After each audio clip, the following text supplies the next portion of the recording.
தேவாதி தேவனோடு வாசம் செய்வதுதான் உபவாசம்.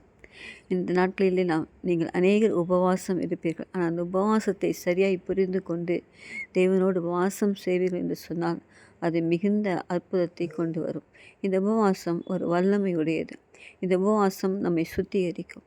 இந்த உபவாசம் நமக்கு வேண்டிய தாழ்மையை படிப்பிக்கும், உயர்வை கொடுக்கும். ஸோ இந்த உபவாசத்தை நீங்கள் சரியாய் கடைப்பிடிக்க வேண்டும். உபவாசம் இருந்துவிட்டு நீங்கள் அப்படியே வேலைகளுக்கும் மற்ற காரியங்களுக்கும் போவீங்கன்னு சொன்னால் அதுக்கு பேர் பட்டினி. ஸோ உபவாசிக்கிறவங்களுக்கு கிளாரிட்டி இருக்குது. உபவாசிக்கிறவனுடைய ஜெபத்தை ஆண்டவர் கேட்குறார். காரியங்களை மாறுதலாய் முடிய செய்யும்.